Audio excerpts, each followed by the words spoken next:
All right, I thought more about Black is King, and I feel like you can add a lot of fluff in there, but there is that moment where you're talking about like kings go down and up, um, and like it seems like it's implying like the black community is going to be on top of all the other races because how many kings are there? There's one. Who's the king? Me. King what? King of the Illuminati. I'm like a displaced king. Will there ever be another king of the Illuminati? Probably Josh. So during the state of war, I'm the king because I'm meaner and I have a evil mind. Josh is sweet. So when you guys want Jesus when you want the Prince of Peace, then you get Josh. But until then, the king of the Illuminati is me, and the king of the planet's me, and the king who plans everything, and who wrote the Bible, who wrote the Quran, and was it a lightning storm? That was me, and I mean, it wasn't me; it was us. And so, like, where are all the religions coming from? Where are all the religions from? They're all from Africa. Buddhism, India. Hinduism, India. Taoism, China. Um, Shinto, Japan. Um, Christianity, Middle East, which is pretty much Asia. Judaism, Middle East, which is pretty much Asia, but they went to very North Africa, which is Egypt, um, and so did Jesus, but he didn't live in Africa. Um, so how many religions came from Africa?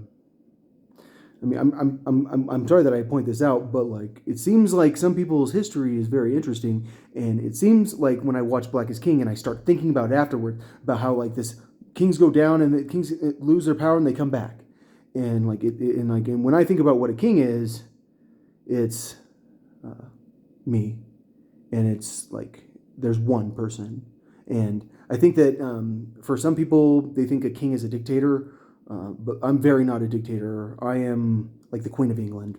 I'm a mascot for the Illuminati because I'm entertaining, and they like how I have that much. I have balls. I'm brave. I say stuff that no one else will say. I think they think I'm cute, especially now that my hair's hot. Am I hotter now that I'm 35 than when I was 30? Way hotter. Me and Beyonce. No, seriously, God. No, that movie is that good, but then it's just like you have that moment where you're like, all right,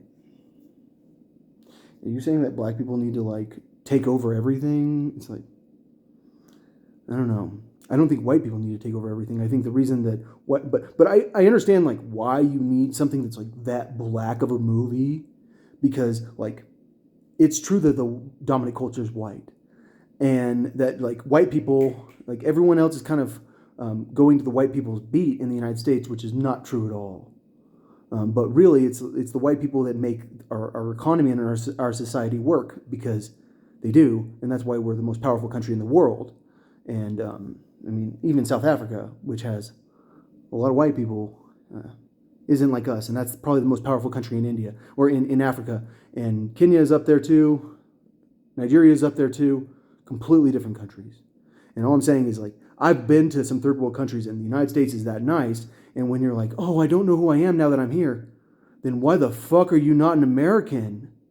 I mean, really, like that's what when I read that quote, and I'm like, how is that in that movie?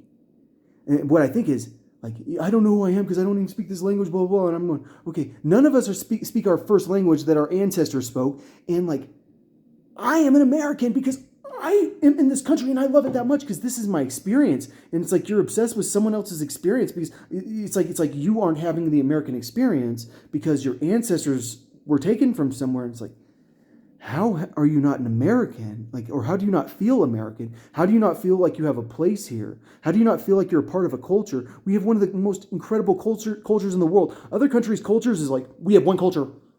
There's no American culture. You drive down the freaking road, and next thing you know, you're experiencing a new culture that blows your mind. Like this place is incredible, but like apparently some people wish that they had their old culture, and it's like, I'm sorry, but the Africa I've been to is where women get sexually harassed very aggressively and it's very dangerous and people are afraid of their countries. I'm talking about like um, the Africa that I've experienced, which is people from from Ethiopia and Eritrea and from Somalia and from Sudan who have gone to Egypt, and those people are my friends. That's the Africa I've experienced in. It's a pretty shitty Africa, and it's like, well, no, you took it from them. It's like, you don't understand. Like, it's like there's something called a certain amount of population that the land can handle. And if you're in the United States, you're enjoying more land than other people in other countries. You're enjoying more resources. You're enjoying cheaper resources. And that's why it's just so much nicer. And then you're sitting there going, this is your fault that it's not nicer, that there aren't more resources in other countries. And it's like, believe me, I wish I could make resources everywhere. Go pray to God. Apparently everyone believes in God. God can go give the Africans more resources. Since God exists, God's perfectly good. Well, maybe the Africans need to stop having premarital sex. If they would just stop having premarital sex, then everything would be fine and they wouldn't have to worry about serious food problems. I mean, there are a lot of countries having problems right now.